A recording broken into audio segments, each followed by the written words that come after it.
It's expensive per pill. You buy a big bottle, you get them for a nickel a pill. If you're the Veterans Administration, you buy $7 billion, you get a pretty big discount for that big jar, right? So they get 30 to 40%, and that's what we gave up. Just that alone. Now think about it a minute. 30%, carry the 1 minus 2.3, $1 trillion. That's what we gave up for the 80 billion. We gave up 30% for the 2%. I say we, they. Okay? But you know something? It's their deal. It's not my deal. It's not your deal. And you know what I say? You know what we say? No deal! No deal. So wait. Let's go back to the first part of the speech before Congress. It was pretty impressive. But what I was listening to was the opening, which had nothing to do with health care. It's when our president said, "When I spoke here last winter, this nation was facing the worst financial crisis since the Great Depression." So far, so good.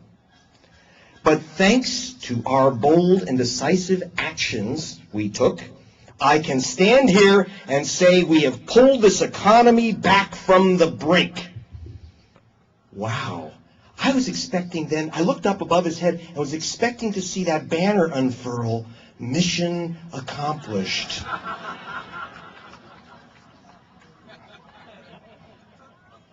Pulled us back from the brink. Who got pulled? I know he was busy this week, but he might have noticed that the unemployment rate went up again for the first time in decades, above 10% officially, and including discouraged workers, which are more than any people just saying there's no chance. 14%. 1 in 6 American workers is out of work for the first time since the Great Depression.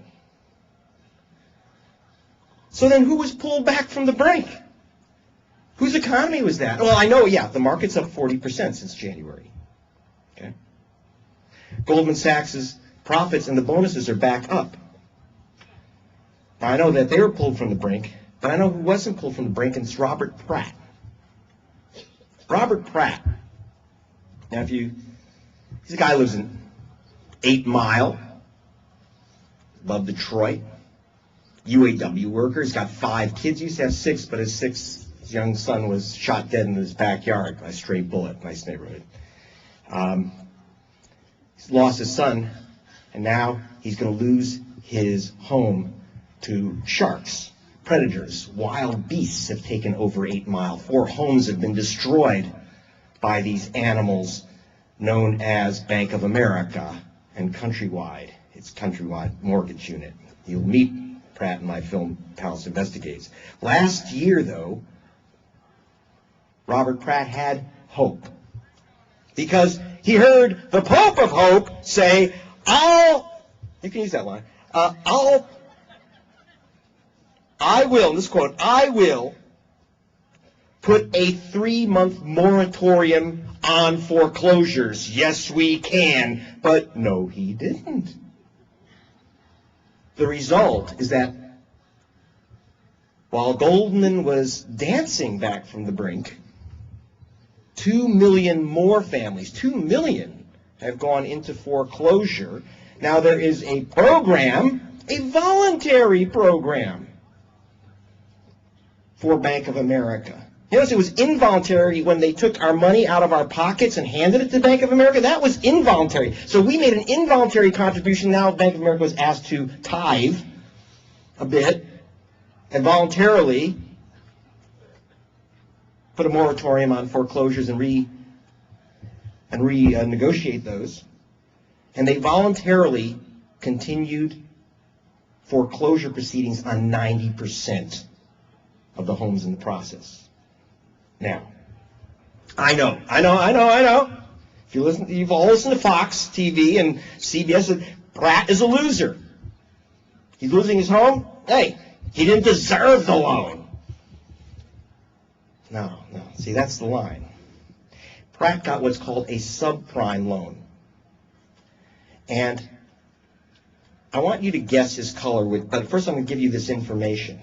73% of high-income African Americans were steered to subprime loans. 17% of white high-income people were steered to subprime loans.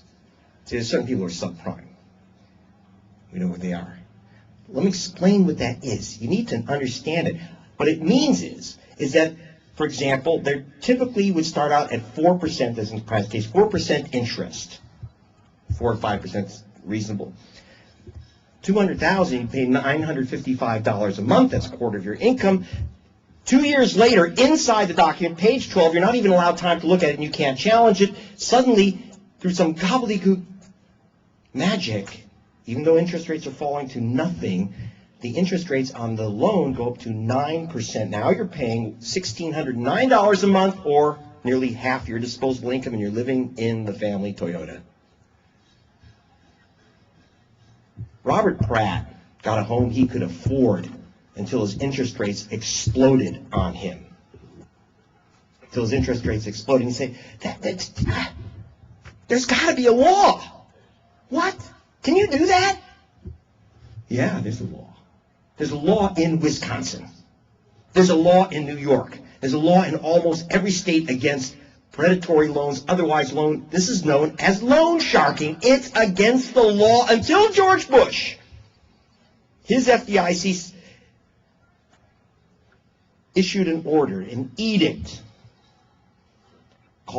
which became federal preemption, saying that the laws against loan sharking in mortgages may not be enforced by the states.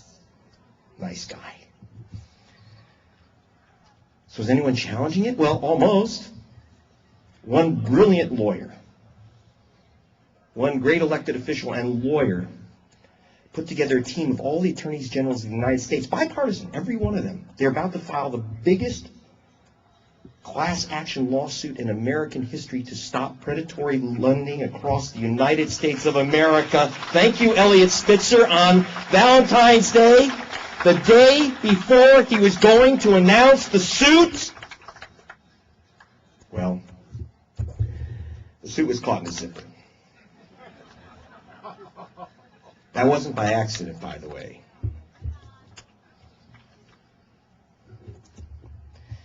There are no coincidences in this business. But wait a minute, who came up with the idea of deregulating, that the federal government could magically preempt the states from enforcing laws, basic laws? Frankly, it wasn't George Bush who came with deregulation of banks. He just saw a bad idea and made it evil. No, predatory subprime loans were the Rosemary's Baby of banking deregulation crafted by Larry Summers in the Clinton administration. Now, is there any hope of overturning Larry Summers' deregulation of the banks as promised by candidate Obama? Well, that's up to Obama's economic czar, Larry Summers. There's a pattern here.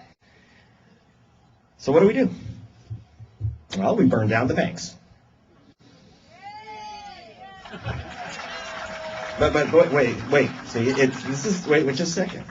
And you can't just take some gasoline out, and I'll tell you why. Because remember what Willie Sutton said. See, he robbed banks because that's where the money is. But today, that's not where the money is. The money isn't there anymore. Burn down the banks, there's no money there. It's empty. Vaults are empty because it was magically turned into derivatives and sent to Iceland. Okay? So what do? How do we burn down the banks? Well, we can't quite do it with gasoline, so we're going to have to cut off their allowance. Stop feeding them. Stop feeding the sharks.